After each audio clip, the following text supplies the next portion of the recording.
Okay, it's 7:01. We'll begin our webinar shortly.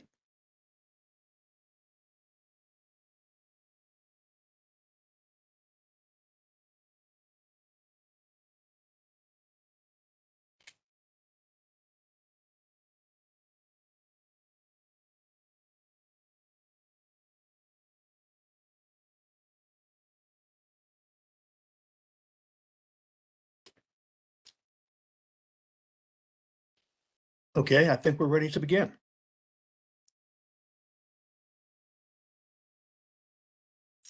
Well, good evening, and thank you for joining us for the first in a series of public information meetings for the Cleveland Park Drainage and Watershed Improvements Project. I'm Steve Walter, a member of the project's consultant team, and I will help guide you through this evening's virtual public meeting. In consideration of safety precautions due to COVID-19, tonight's meeting is being held via a virtual WebEx platform. So to begin with, we'd like to take a few minutes to review some of the basic controls to help you participate on this platform. Please note that this is an open meeting and is as required by DC Code 2-578. This meeting is being recorded and the recording will be made available to the public. The video file with both audio and video will be shared on the project's website at https://ddot-cleveland-park.dcgis.hub.arcgis.com, as well as on DDOT's YouTube channel at youtube.com/ddotvideos, and it will be available for 7 days following tonight's meeting. This meeting is also to be live streamed to DDOT's Facebook page at facebook.com/ddotdc. If you do not wish to have your voice recorded, please do not ask to speak. You may enter written questions or comments in the Q&A session, which we will review shortly. And finally, if you need any technical support at any time during tonight's meeting, please call 202-309-3491. Next slide. Before we begin tonight's presentation, let's first review how to use the audio and video functions of this WebEx platform. Everyone is on mute, and you cannot unmute yourself. We can unmute you during the Q&A and comment period. This will help ensure the meeting runs smoothly and there are no auditory disruptions during the presentation. To request to speak, you will need to use the raised hand feature, which we will describe in a moment.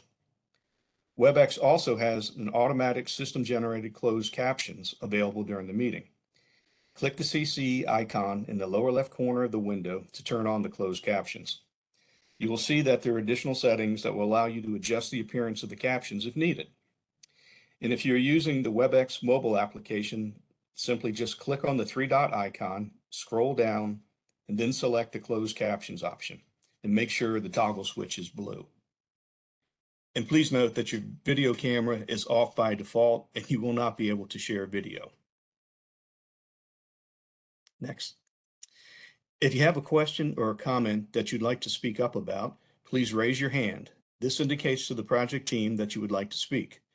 To virtually raise your hand, first click the raise hand icon on the bottom center of the WebEx window. Or alternatively, you may press the Control and Shift and R keys simultaneously on your keyboard to raise your hand. If you join via browser or a mobile app, then click the three-dot icon and select Raise Hand. And if you've dialed in by phone, dial *3 to use the raise hand function. If you'd like to submit a question during the presentation, you can do so via the Q&A feature. To send a question, click the three-dot icon in the bottom right side of the WebEx window and select Q&A, and a new panel or window will appear. In the Ask field, select Panelist. Then select the text box to type in your question and press Enter key to send it to the project team. And similarly, if you've joined via browser or mobile app, click the Q&A or question mark icon to access the Q&A to ask your question. And if you've dialed in by phone, dial *3 to use the raised hand function. This indicates to the project team that you would like to ask a question. And please note that we're going to bring this slide back up during the Q&A to help you. Now I'd like to introduce you to Tess Techley. He's DDOT's project manager who will introduce you to the rest of tonight's project team and is going to provide you with an overview of the project as well as the presentation to come. So Tess?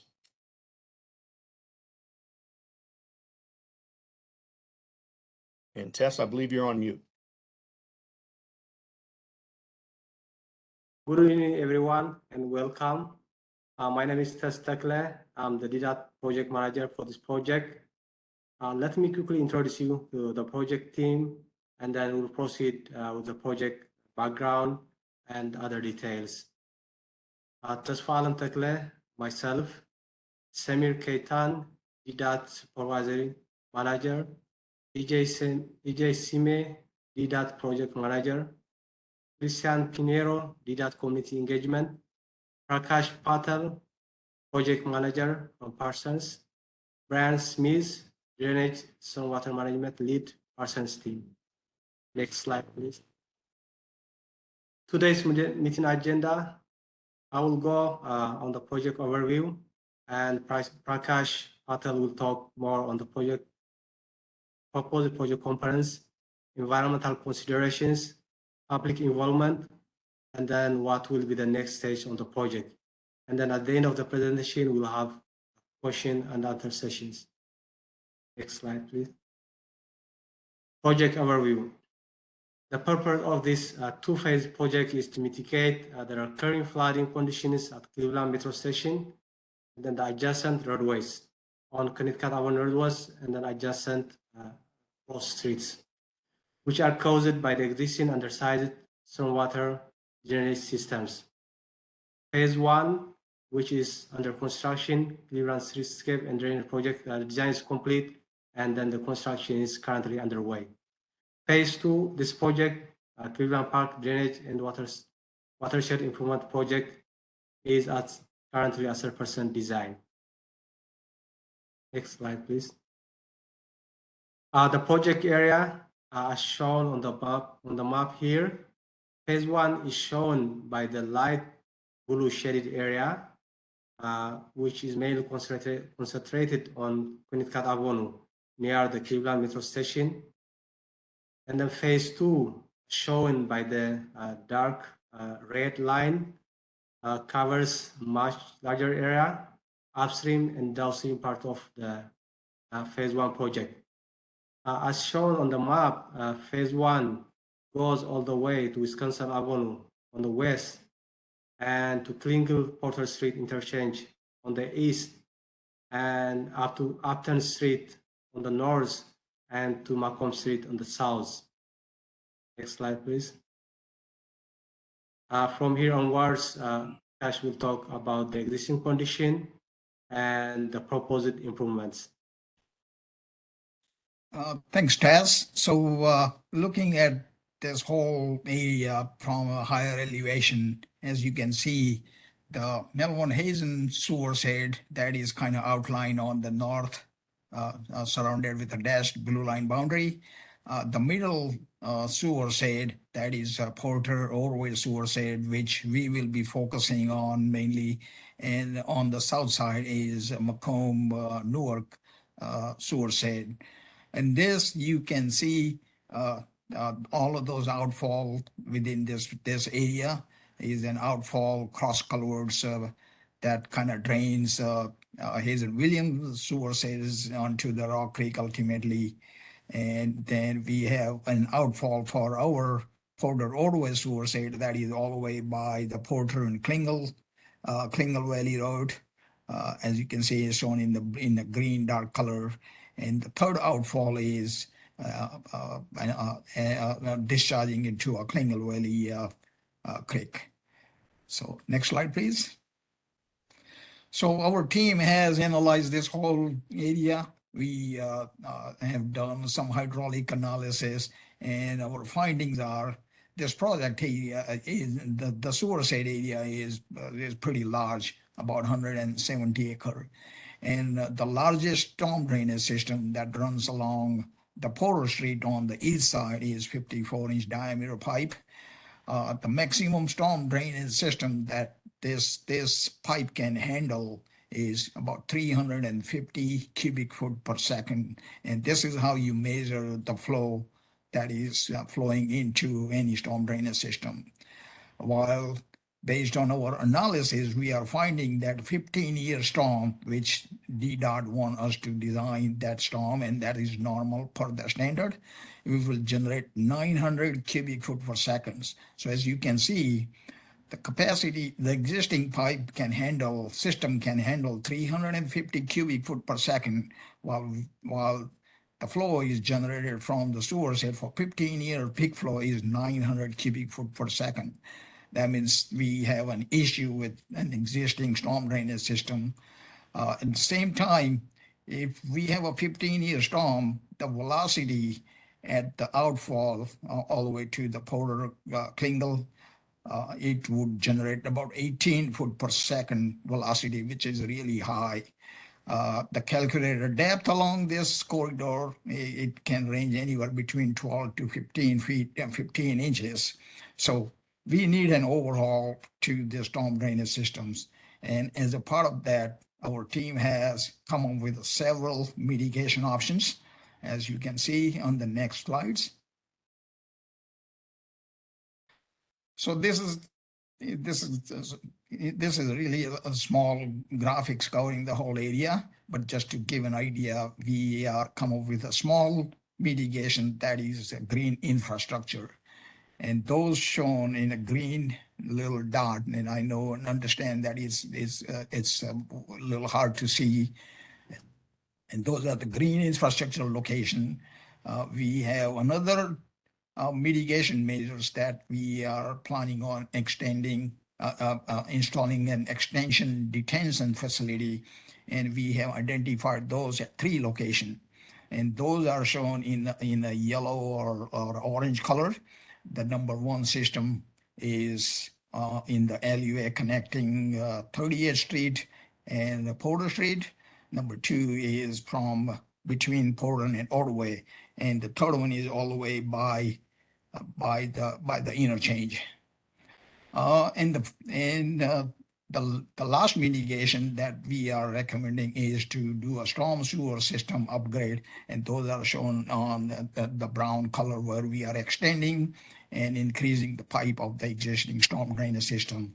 And we hope that these 3 measures, these 3 type of mitigation should satisfy the flooding issue. Next slide. So here are some of those examples of green infrastructures. As you can see in the graphics where the car is parked, this is they call it a pervious pavement, and that percolate the runoff water down into a ground. One on the right side shown that is an alleyway. This is a pervious alleyway, and what is shown on the left again is like a bumped out area where we can do an infiltration of the runoff. What we are showing here is an outfall pipe underneath it. In our case, we are not planning on doing and installing any under drain pipe. We will be installing this green infrastructures only in the location where we have a suitable soil where the water can infiltrate into the ground. Next slide, please. And here are some more photographic example of those type of green infrastructures. One on the left, those are the curbside. One on the right side, that is really a photo taken from Virginia Avenue Tunnel and Virginia Avenue project. And those are the curbside green infrastructure as well. And the one down in below is a green alleyway. Next slide, please. So this is a little blow-up detail of where those green infrastructures are. And as you can see, those are located throughout the Sewershed. We are going to go through the screening process, and because of the constraints and other requirements, right now we are showing about 70 locations. They may come down to maybe 10 or 15 by the time when we are done with all the screening process. And the reduction main purpose of this is other constraints that includes utilities, not suitable soils, and a whole bunch of other things. Next slide, please. This is the second measure where we are putting an extended detention systems. So what we are showing here is an Ordway street that has an existing storm drainage system, which we are finding that is under capacity. So we are going to intercept that water runoff coming into that system, divert into that yellow line that is shown along the alleyway, and then go along the 30th Street and tie back to existing storm drainage system again. So by doing this, what we are doing is intercepting the excessive runoff that will divert into this large size diameter, 96-inch diameter pipe underground. It will detain that volume of water and release it at lower rate back into the same storm drainage systems. And that way we are managing the peak flow by installing the oversized pipe. In this case, the depth of the proposed detention pipe is controlled by the inward elevation of the existing storm drainage system. In this particular case, the depth of the pipe is going to be about 20 to 30 feet. Next slide, please. Here is another detention system. This is the system connecting Ordway and Porter. So what we are doing here is intercepting the storm drainage runoff from Ordway Street, detain into that yellow color line shown oversized pipe, and then release it onto the Porter Street at a lower rate. And this is how we are managing the peak flow. In this case, because of the topography, the depth of the pipe is about 15 to 20 feet. Next slide, please. And this is the third detention system that is all the way by the interchange just before the runoff goes into the existing outfall. This graphics also shows an this pipe also shows a new trunk line along the Ordway Street, and this is a 54-inch diameter pipe that we will be placing in addition to existing pipe, and that water will be strictly carrying the runoff coming from the north of Connecticut Avenue, and it will be diverted into the pipe. All of the runoff will go into that yellow line that's shown. This is an extended detention facility. We detain that flow and discharge back into the existing outfall pipe. Next slide, please. And here is some of those highlight of the storm sewer system upgrade. Here we are upgrading a lot of existing catch basin, as well as we are putting a new catch basins, and those are shown.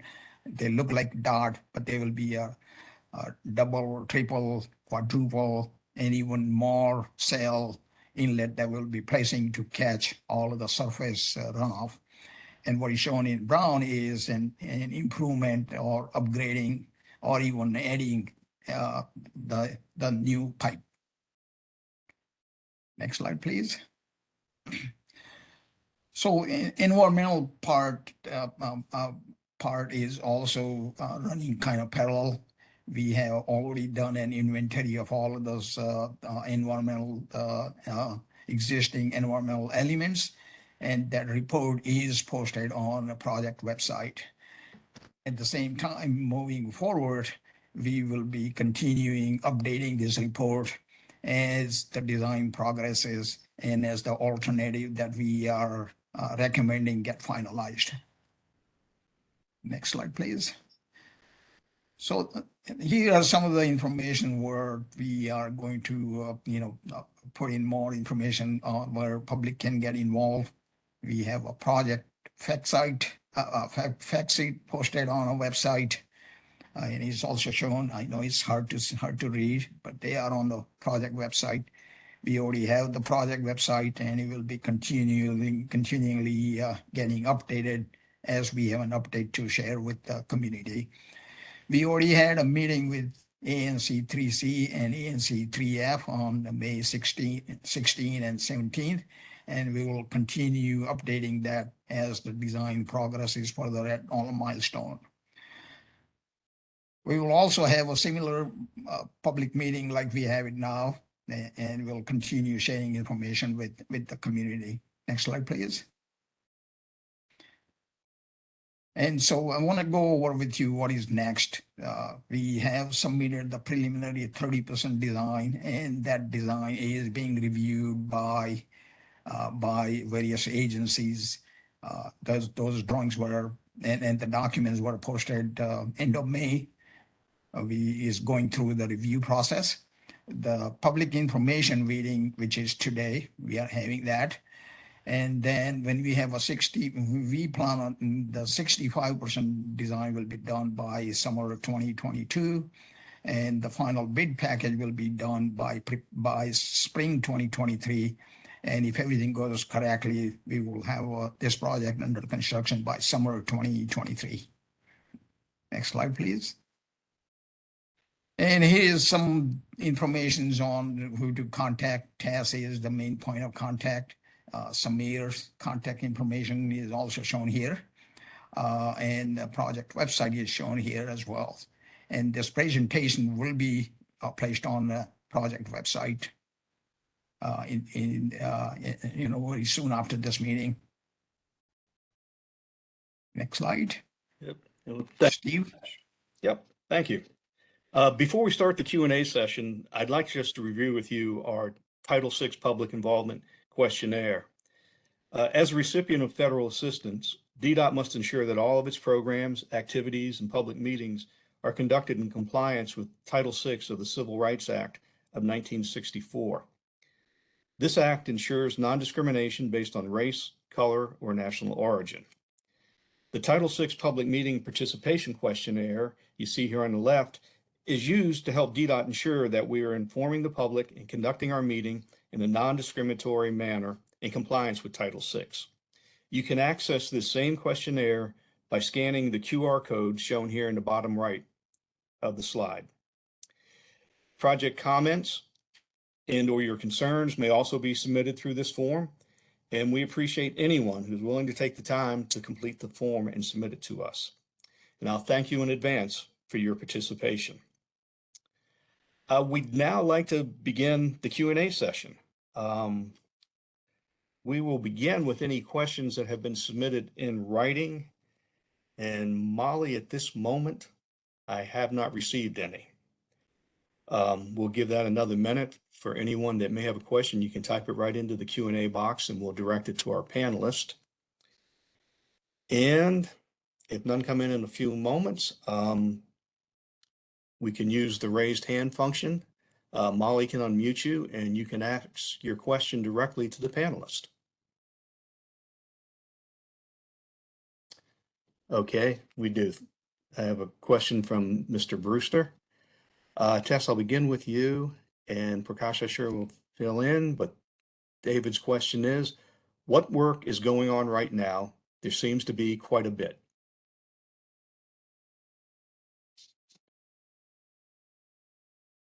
Phase one, which is more focused, Smith Stekler, the DDOT project manager. So phase one, which is more focused on the area near the motor station on Connecticut Avenue and then adjacent post streets, is currently under construction. The construction is in progress. Maybe at this time they don't have any activities, but a couple of weeks ago I passed by and the construction was going on. Okay, thank you, Tess. And David, I will let you know that there is also a project website for the phase one work that's also available from DDOT. You can access it if you just do a quick search. You'll find it.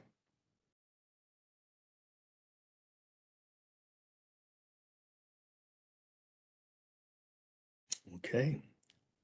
We'll continue to wait for any other written questions. And again, if you'd like to ask a question verbally of the panelist, if you just use the raise hand icon that you see in the bottom center of your WebEx screen at the bottom, you can click on that and Molly can unmute you to ask the question. And again, the other alternative, if you don't see that icon, it's just on your keyboard. If you'll depress your Control, Shift, and R keys at the same time, that will also raise your hand. Hey Steve, we actually have a raised hand. Oh, okay. Cassandra, you should receive a request to unmute now. For this presentation, I'm not an engineer, and I'm sort of unclear of what the impact is going to be on the community. So are you going to be digging up streets and putting those pipes in that I see all throughout the neighborhood in the different colors? I mean, what is the implication for people in their daily lives? I think that's really, you know, that's the important thing here. And approximately how long is that going to take? And this is after the current construction that's going to end. I mean, this presented more questions than answers. Thank you.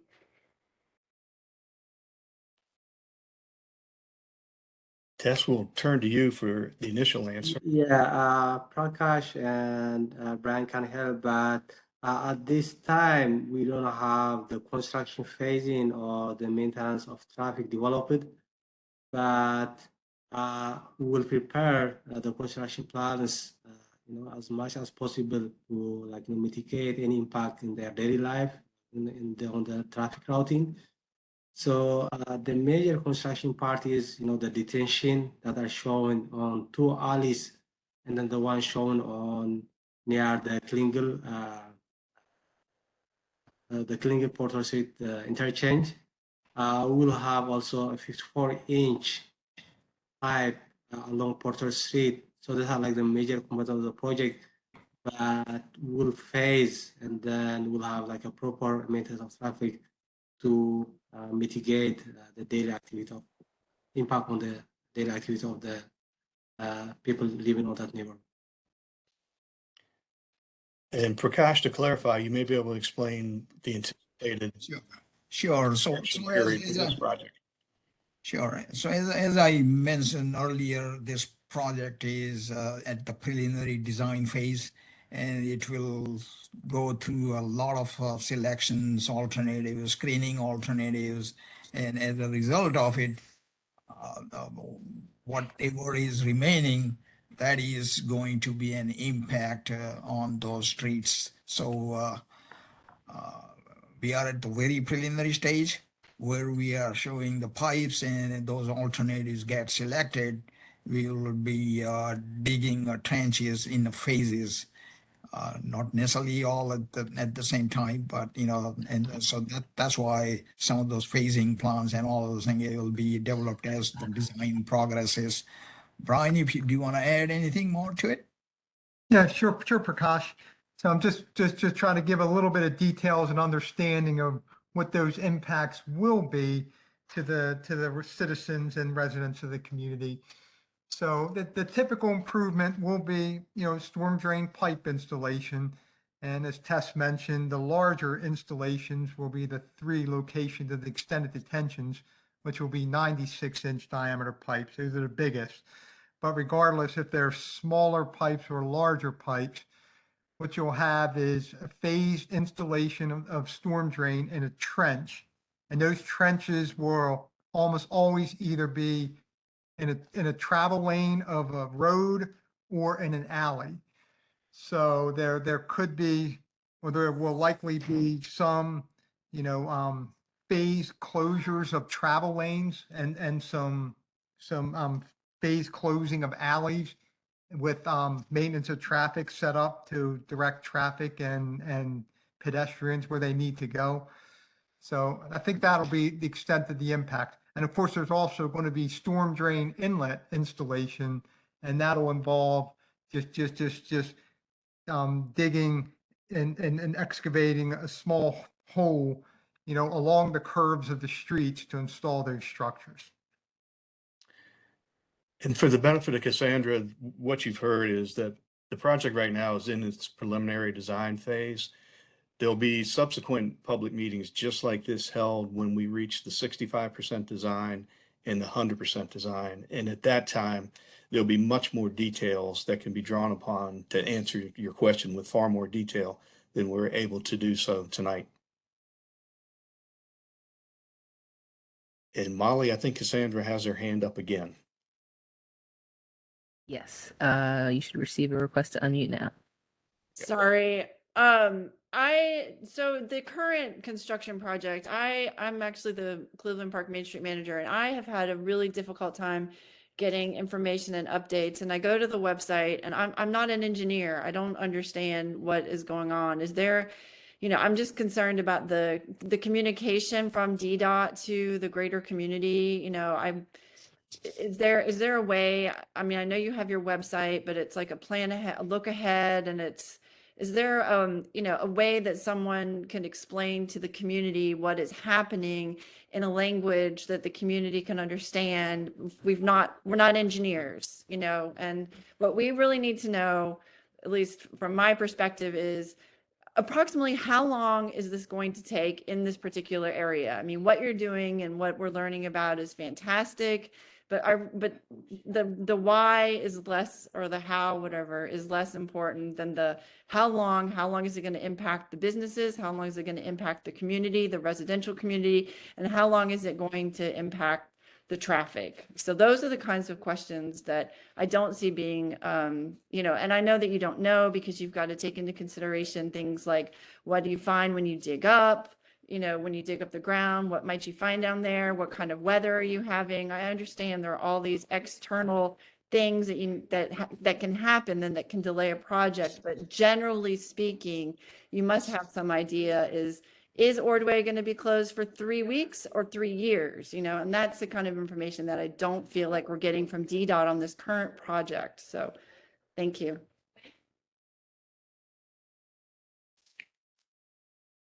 Okay. The current project, which is under construction, or phase 1, is actually handled by a different team from DDOT. So I can provide you the contact information. I will also provide them the information, what is said. I'll communicate that with them. And then I can also provide you their contact information. But regarding for phase 2, I think as we proceed to 65% design, we'll have much clarity, and then we can tell, whether it takes 3 weeks or is it going to take 1 month. So we'll have much clarity, but at this stage, it's at very preliminary stage, and then we'll not be able to say the exact dates.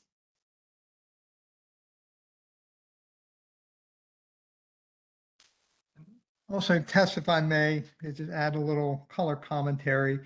Of course, as you mentioned, we don't have that sense of the total duration of the first time they dig a shovel in the ground through the last time that they clean up. But just to have a rough sense of how the work will proceed, I mean, as we showed on the slide, the phase 2 is a very broad area of improvements, but it's not going to be a comprehensive disturbance of the whole area at the whole time. So I can envision it'll be a phase in and a phase out of improvements, like a rolling set of improvements from one end to the other. So while one street will be started on and finished, that's when, say, another block of another street will start and finish, and so on and so forth. And of course, the details of that will have to be hashed out as the design develops. But I can communicate that it won't be the entire sewer shed at all times for a long duration. It's just going to be roll it in piecemeal here and there, block by block. Okay, and Tess and Brian's stay in because David Bruce just submitted another question that follows right on the heels of that. David's question is, and again, seeking clarification. So the work now on Connecticut Avenue and the neighboring streets has nothing to do with what you were discussing this evening.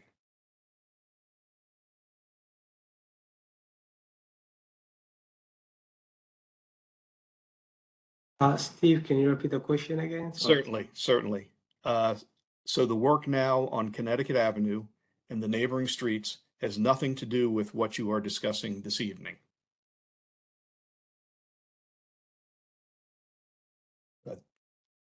I think what he is seeking, Tess, is the distinction between the work that's currently going on under the Phase 1 project and what is proposed to take place under Phase 2. Yes, I mean, phase 2 is a complement to phase 1, but phase 1 is basically handled by a different team from DDOT.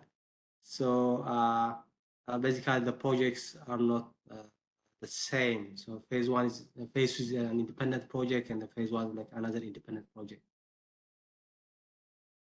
Okay, and we have another related question actually from Max Smith.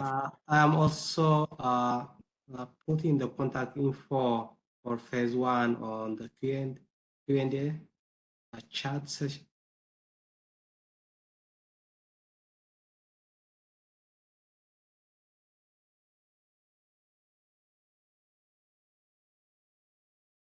Okay, were you able to place that in the chat?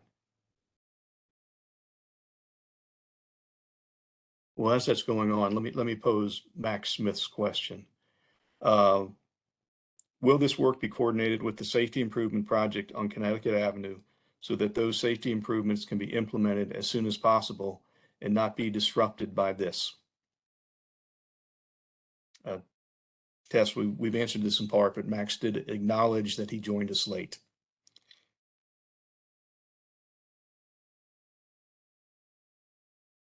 Okay, and a clarification statement coming from Max. He says, to clarify my question, I'm talking about the bike lanes lane drop.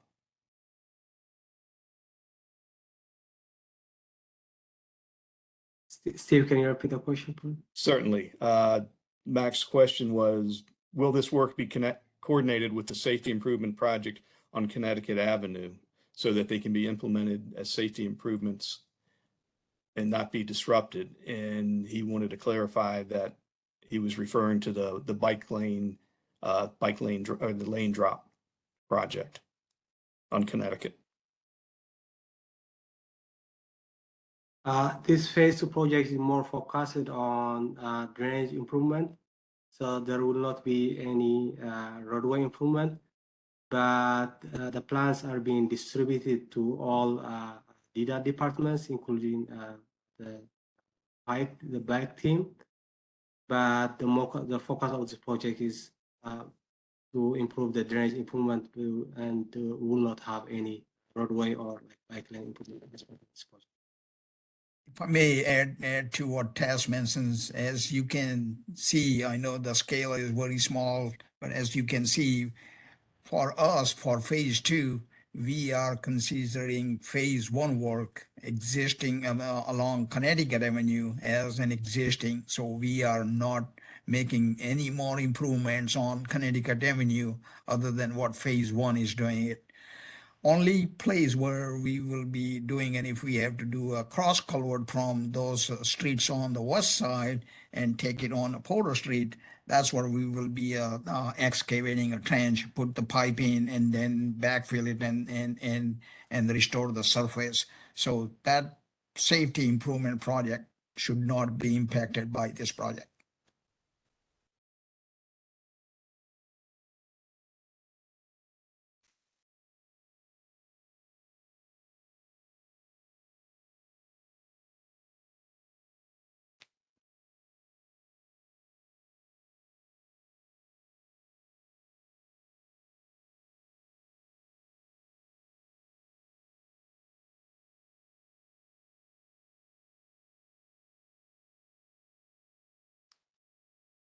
Okay, I've seen no written questions coming in. We'll wait a little bit. I will offer Cassandra, it still appears that your hand is raised. I don't know if you had an additional question or not.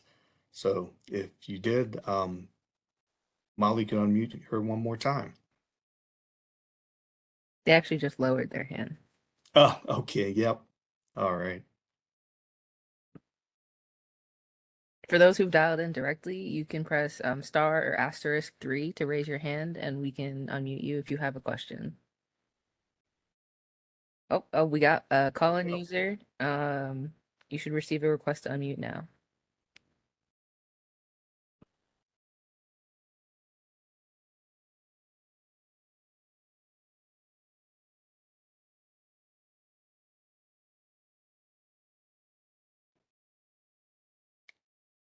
For the call-in user, you should be able to speak now.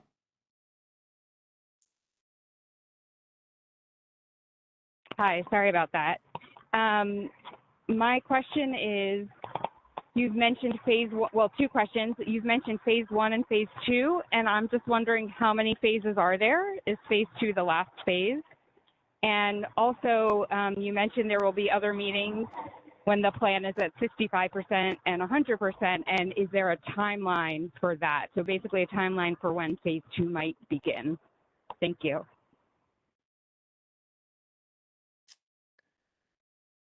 Currently, those are the 2 phases that we have. And then we believe this phase 2 will address all the flood conditions on kilometer station. And then regarding the timeline, we expect 65% design by summer 2022, hopefully on August or September. And then the 100% design will be somewhere on spring 2023. Yeah. The public meetings will be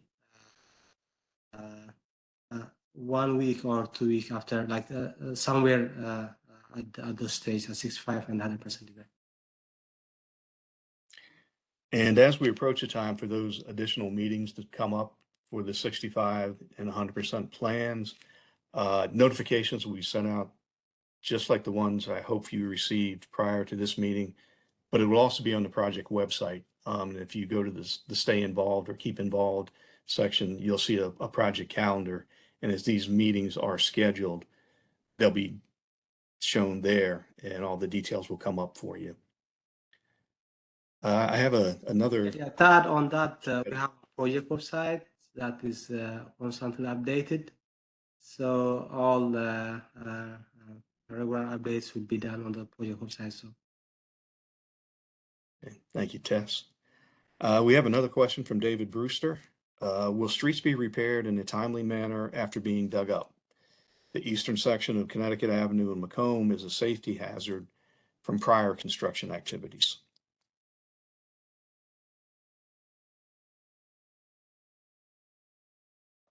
Yes, I believe that'd be a question for. Yes, the streets affected by construction of phase 2 will be restored to their original condition or better.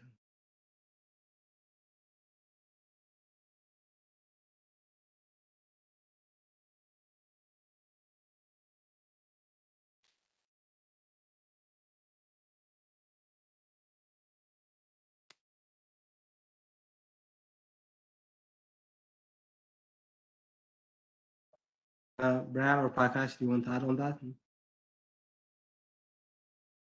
Yeah, I can add to it. I could get, go ahead, Brian.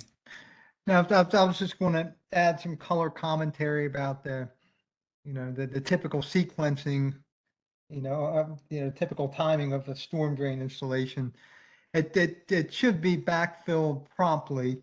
So you'll have, a digging of a trench, and that trench could be anywhere between 4 feet of depth to, for some of them, 30 feet of depth. So they'll have to, take the time they need, and it shouldn't be more than a day to excavate a length of trench. Then they drop the pipes in the bottom, and then they should promptly backfill those trenches because that it wouldn't be good practice to keep them open longer than they have to. Of course, it all depends on the exact construction conditions, when that construction actually happens. But I would anticipate, fairly prompt backfilling of these trenches, and then a restoration of pavement so that traffic can be restored fairly quickly. To add to what Brian and Tess mentions, we will have a contract special provisions, which is, contractor has to do.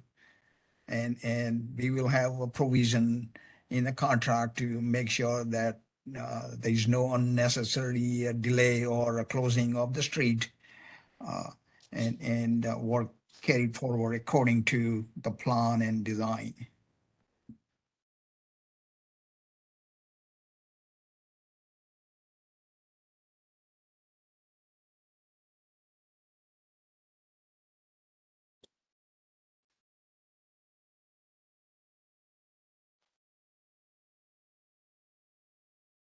Okay, I have no more questions before me at the moment, so panelists, you can catch your breath for a moment.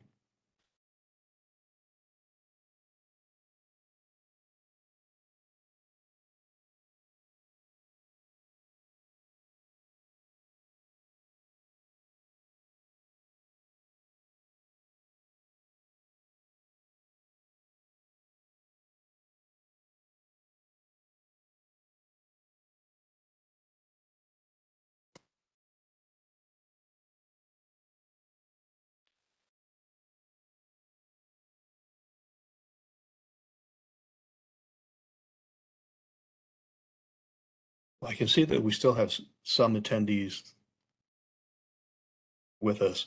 Serby, if I could ask you to go back, I think it's slide 23 that has the website address on there.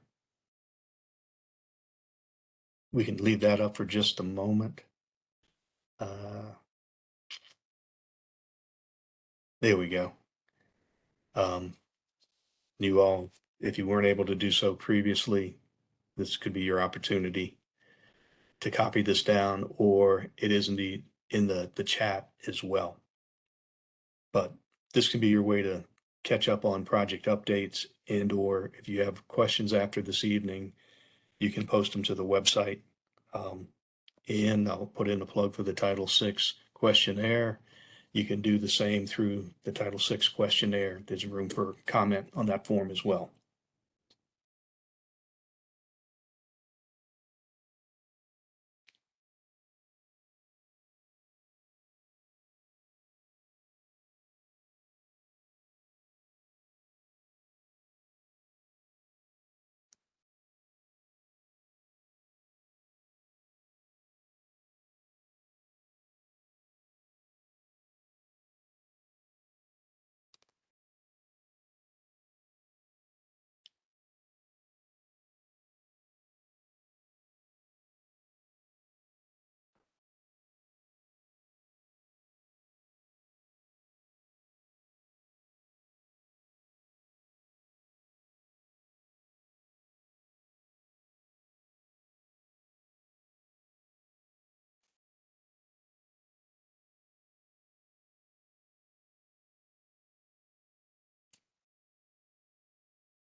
Well, again, it appears we're starting to lose some of our attendees, but we will remain open at least until the 8 o'clock hour to make sure if there are any folks that are arriving to the session late, we'll still have an opportunity to speak with them.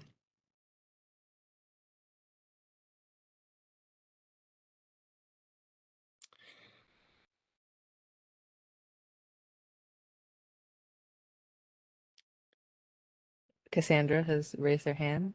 You should receive that request to unmute. Okay, thank you. I don't know if this is the proper forum to ask this, but last week, one of the construction backhoe tractors hit a gas pipe in the alley behind the Target and caused one of the restaurants to have to close during lunchtime for an hour and a half. And I'm just wondering, is there a process for businesses to file some sort of claim for any damages that happen during construction, or residents for that matter too. Yeah, thank you.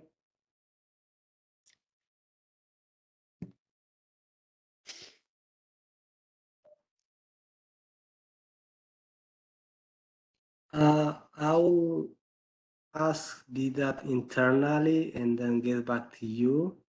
I'm not familiar if there's like a formal process, if there's like a direct contact from DDOT, but usually they will start with the DDOT project manager or the contractor project manager, and then they should be able to forward to the right person. Okay, thank you.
Well, before we lose all of our attendees this evening, let me just at least take this opportunity to thank you once again for joining us tonight.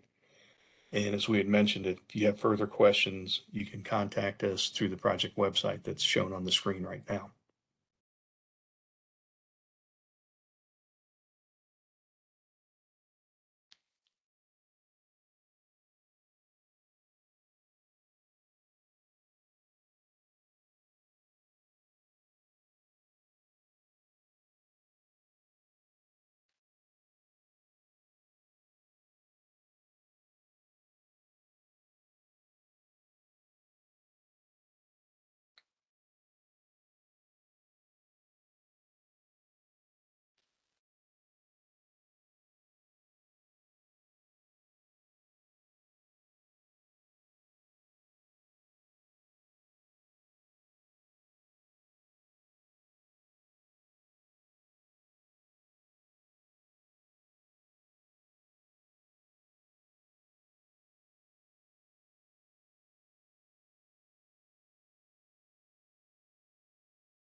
Okay, we do have another question coming in from Joan Wise.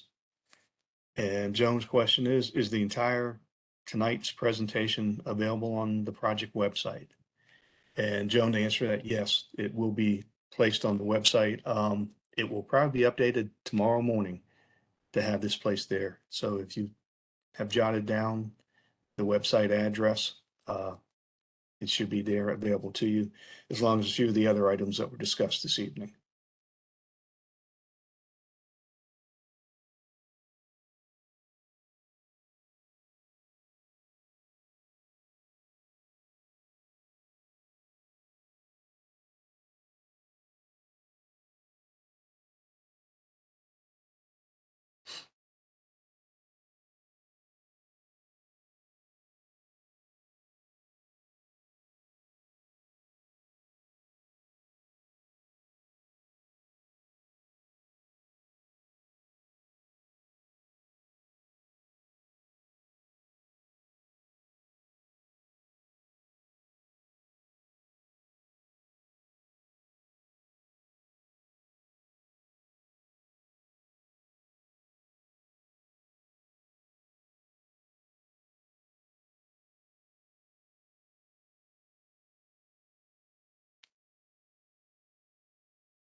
Molly and Tess, as we approach the 8 o'clock hour, I think we may have lost all the attendees. I think we can reach 8 o'clock, and I think it'll be safe with your agreement that we can stop the recording and conclude the meeting. Sounds like a plan to me. Okay. Yeah, I believe Joan Wise may have been the last attendee still with us. And that last question was hers.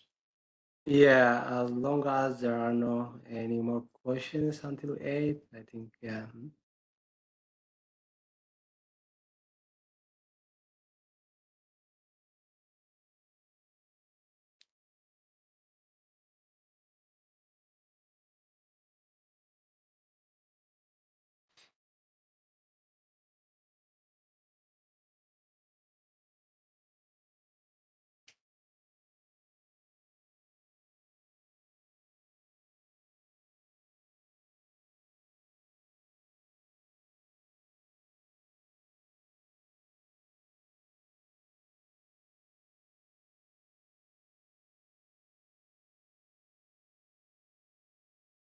Yeah. And I saw your message, Molly, and I saw the last attendee hang up. So I think you're right. I think it's safe here as we approach 8 o'clock to conclude the meeting.